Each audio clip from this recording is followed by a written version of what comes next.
अस्सलाम वालेकुम, welcome back art of biology. हमने प्रीवियस लेक्चर में डिस्कस किया था कि स्टूडेंट्स ये कहते हैं कि मैंने बहुत अच्छा याद किया था लेकिन मुझे भूल गया। ठीक है, तो इसमें इसकी रीज़न हमने बताई थी। ठीक है, कि उस बच्चे ने उसका आई कांटेक्ट नहीं होगा, ठीक है, या उसने फोकस नहीं किया होगा। ठीक है, और दूसरी रीज़न हम इस लेक्चर में इस वीडियो में डिस्कस करेंगे कि उसने टाइम कम दिया। ठीक है, उस लेसन को, उस पैराग्राफ जो भी उसे ऐसे मिला था, जो भी है, ठीक है, कोई भी डिफ़ाइन मिली थी, तो उसने उसको टाइम कम दिया, उसने कम बार रिपीट किया। ठीक है, कुछ स्टूडेंट्स ऐसे होते हैं जिनको 4 से 5 बार रिपीट करने से चीज़ें जो हैं वो लाइन जो हैं वो याद हो जाती हैं, लेसन अच्छे तरीके से याद हो जाता है।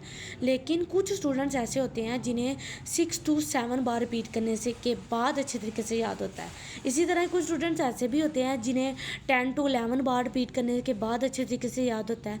तो मैं अपने स्टूडेंट्स को ये कहती हूँ कि आप जितनी बार किसी भी काम को रिपीट करेंगे तो आप उसमें परफेक्ट होते जाएंगे। ठीक है, आपने एक मरतबा काम किया है ना, ठीक है, उसमें उतनी अच्छा वो नहीं होगा। ठीक है, जब आप दूसरी बार उसी काम को रिपीट करोगे ना तो आपको बहुत अच्छा उसमें बेहतरी नज़र आएगी। ठीक है, उसके बाद आप तीसरी बार उसको रिपीट करोगे तो आप उसमें और बेहतरी नज़र आएगी। ठीक है, तो आप जब तक रिपीट नहीं करोगे आप तो परफेक्ट नहीं हो सकते। ठीक है, रिपीट करने से इंसान परफेक्ट होता है। ठीक है, तो मेरी ये इशू को सॉल्व करने के दो ही आंसर हैं। ठीक है, एक तो आप उस पर फोकस करें, ठीक है, उस लाइन्स पे, उन सेंटेंस पे फोकस करें, इर्द गिर्द पे फोकस करने की बजाय।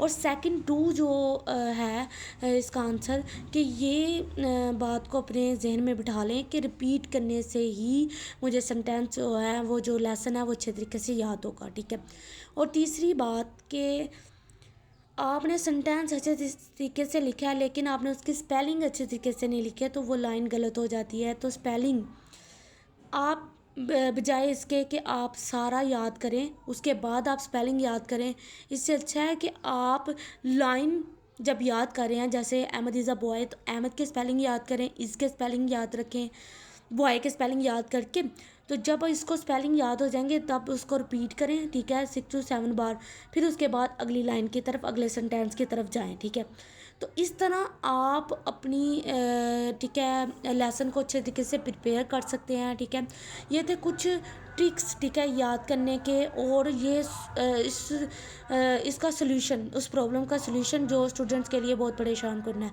अगर आपको ये मेरी वीडियो पसंद आई है तो लाइक करें, शेयर करें एंड सब्सक्राइब करें। Thanks for watching. अल्लाह हाफ़िज़।